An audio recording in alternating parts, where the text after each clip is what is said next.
That little something that happened to me at the Salvation Army was potentially life-threatening, and I'll get into that in a moment.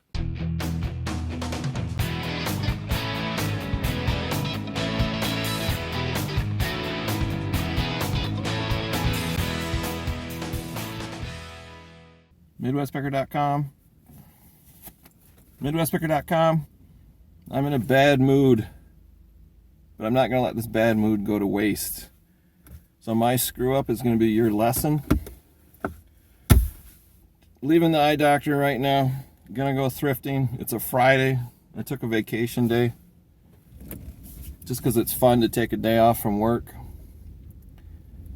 I was going to go to the post office, run some errands, because at my age, running errands is fun. You should get out of the house. So I sold an item on eBay. Sorry for the jiggle. The roads here are terrible. So I sold an item on eBay and I can't find it. I hate that. Let me repeat in case you didn't hear that. I hate that. I'm not going to let it ruin my day. Let me tilt the steering wheel down so you can see me better. There we go. I'll tilt her down like that. So I sold an item on eBay. It's my day off. It's 9 a.m. It was. I was going to package it up, bring it to the post office as one of my errands today, and I can't find the item. So in case you're wondering, I do use a SKU system, and if you don't know what that is, I think you have to have a store on eBay. I'm not sure. But when you list an item to sell, there is a category where it's like inventory. So you can give it a SKU number, 1, 2, 3, 4, 5, B1, B2, B3, however you want to do it. You could use words like box or shelf or whatever you want. I have bins in my eBay office. So it's B1, B2, B3, B4. I got C1, C2, C3, C4. Very organized. If you look at my office tour, the thumbnail says, if I can do it, you can do it, or something like that. I give you a quick little office tour. Now, when I have overflow, I put items in a box. So my SKU will just say box. So I have like 5 or 6 boxes. I just go through that. Item is right there. If it's not there, it's in the closet. So if it's clothing, the SKU will say closet. Not a problem. Well, this item said B2. So I went to bin B2. It's not there. I tore it apart. I took the bin out, took everything out. It's not there. I looked at the bin below, the bin above, B1, B3 next to it. I spent an hour wasted trying to find this item. So I went to the eBay website, I went to my solds, and I did a search for the same type of item. Say if it was a yo-yo or a shoe or whatever, shoes. I searched that just in case I've already sold it in the past. Maybe I sold it 6 months ago and I can't remember. There is no history of this item ever being sold other than the one I just sold yesterday. So I didn't accidentally sell it already, hopefully. So it's there, it's somewhere, and sometimes I'm stupid and I'll take a very small item and I'll show it to my YouTube audience and I'll set it on my desk, put it on the shelf, put it in Joey's pocket. Well, he doesn't have pockets. I'll put it somewhere where it's not supposed to be, and I think to myself, I'll put it in bin B2 later. I'll take care of it later. All right, we're back in the eBay office. I had to cancel that shopping trip, cut the video short. That was supposed to be a sourcing day. It was my day off of work. I was all excited. I was a little mad, and then I was okay, and then I was excited. I had a day off. But something happened, and I had to cut the trip short and come home. That little something that happened to me at the Salvation Army was potentially life-threatening, and I'll get into that in a moment. Now, if you know me from YouTube, I'm a pretty, private person. I don't like to share a lot of my personal details, my politics, my faith, my medical history. Nobody wants to hear all that. They come to these channels to hear about reselling and sourcing and what sold on eBay. live streams. You know, they're supposed to be lighthearted and fun. I think my videos are a little entertaining and educational, and I try to keep my private life private. But I'm going to break the rules this time because I think it's really important to get this message out, kind of a PSA, especially for men. It does apply to women too, but men historically are guilty of doing exactly what I almost did. So in the video at the beginning, you saw me going in the car on the way to Salvation Army. I went to Salvation Army, got my little grocery cart, started walking around, and I felt heart palpitations. Sometimes it's called like flutter or bounding heart rate. If you have ever had this before, and millions of people have had it, where your heart beats so hard or strong, you can actually feel it in your chest. Like if you won the lottery, or somebody you have a crush on, you know, winks and smiles at you, you're like, woo, and your heart flutters and goes pitter patter. That happens to me probably once a month for like 30 seconds. And you're like, ooh, that's kind of weird. No pain, no shortness of breath, nothing scary. It's just like, wow, I can feel that. It's weird. Did I drink too many Mountain Dews? You know, what is going on? And by the time you kind of study it and figure it out what it is, it's gone and it's over. So that happens, like I said, once a month, no big deal. Lots of people go through that. Well, I was in Salvation Army and it started doing that. And I was calm. I'm pushing the cart. There's nobody in the store. I got the whole store to myself. No stress, no nothing. And I started getting heart palpitations. And after like 2 or 3 minutes, I thought, well, that's weird. It's not going away. And I kind of felt cold and clammy, zero pain, zero shortness of breath. I'm an RN. I know exactly what this is. I know it's not a heart attack, but it wouldn't go away. So I found a chair for sale, and it was pretty dirty. So I sat in this chair, and I thought, well, I'll just play with my phone for 10 minutes, wait for this to go away, and then I'll continue my shopping. After 15 minutes, it still hadn't gone away. I could count my heart rate just by feeling it. And I was getting more weak and weak in the knees. I'm like, wow, this is odd. It's not stopping. It's going on 15 plus minutes. I said, all right, I'm just going to have to cancel this trip. So I got in the car. And I know if Kat, the nurse flipper, is watching this, she's going to be mad. Go ahead and put something in the comments and get mad at me. I deserve it. I don't care. Got in the car. It did feel good to sit down, but I put my hand right, you know, under my left pec here, and it was just pounding against my hand. So I drove home. Went home. I thought, I'm just going to lay in the bed, lay flat, and wait for this to go away. So I lay in bed, flat on my back. It's not going away. And me and Mrs. Midwest, we have this little fingertip pulse oximeter, which measures your heart rate and the oxygen saturation in your blood. Pretty inexpensive, pretty accurate. I put that on my fingertip, and my heart rate was like 180, 190 beats per minute. So then I thought, okay, something is definitely wrong, because for one, this is not going away, and two, the heart rate is also very high. So I called Mrs. Midwest at work, which is a mile away, and I said, hey, don't panic, but I think something's going on. I explained to her everything I just told you.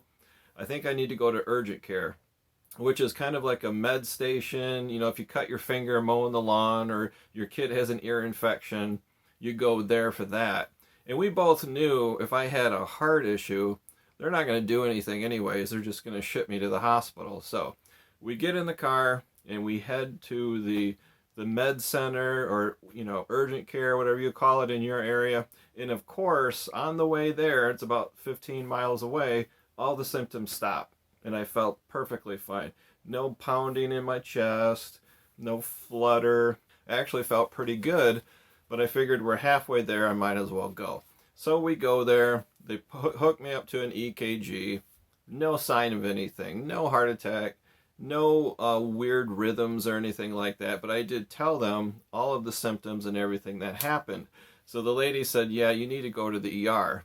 And then this is the point where I said, yeah, I don't know. There's co-pays, and they might keep me overnight, and I feel fine. I don't want to go. So Mrs. Midwest gave me that eyebrow. See if I can do that with the eyebrow. She looked at me and said, no, you really need to go. And the nurse practitioner, or PA, said, yeah, you really need to go. I didn't want to go, but then I thought, you know what? This thing lasted like 35 minutes. That's very weird. So I hemmed and hawed, and I thought, okay, fine, I'll go. Had I not gone, things could have been really bad. So we get in the car, and Mrs. Midwest, God bless her, beautiful, intelligent, and a great driver too. She brings me to the ER. So they get me in right away. You tell me you have cardiac symptoms, you get in right away. Put me in a trauma bay, in a bed, in a gown, hook me up to the EKG, and of course, nothing, except for the fact that my heart rate was super high and my blood pressure was super high. That's one thing I didn't think of. I'll put some statistics up here at some point in this video. I like to be very transparent when it comes to serious subjects like this, because very high blood pressure can lead to a stroke or death. And I almost went home and said I'm not going because I felt fine. I didn't feel like I had high blood pressure. I didn't feel like I had a high heart rate. I didn't feel flushed. I didn't feel dizzy, nothing.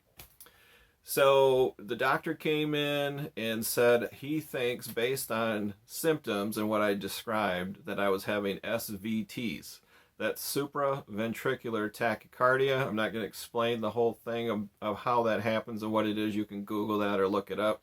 But what it is the mid to lower part of your heart is just beating out of control. And it's beating so hard and so fast, you can feel it. Now, there's different things like atrial fibrillation that's similar, different kinds of tachycardia, arrhythmias, whatever you have or whatever you want to call it. This particular case, I could just feel it, and it was pounding.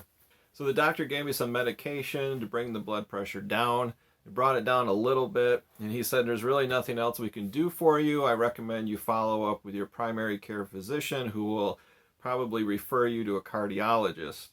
So I felt good. We went home. I went to the pharmacy in town and bought an automatic blood pressure cuff. So now I take my own blood pressure at home 3 times, 4 times a day, and I journal it and I record it. And then in about 2 weeks, my doctor said, I want to see that journal to see where you're at. If your average is too high, we'll have to put you on a blood pressure medication. I also have an appointment tomorrow with a cardiologist. What he's going to do is obviously examine me, maybe do another EKG, I don't know. He'll read all of the records. He's probably going to recommend a home monitor. And that can be something as small as a patch. I think it's called a Zeo patch, and I'll put it up here.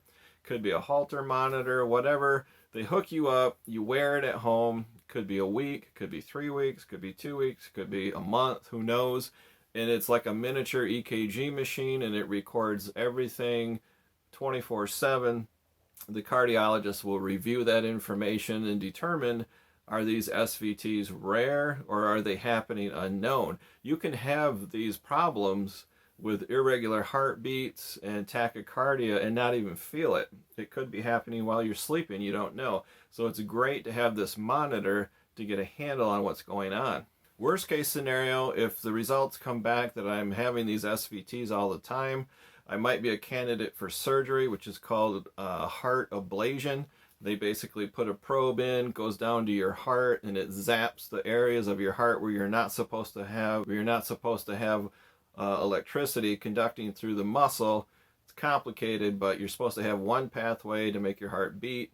In this situation, there might be leakage, kind of like, imagine a river with little creeks going off. You're not supposed to have little creeks going off. You're supposed to have a solid river.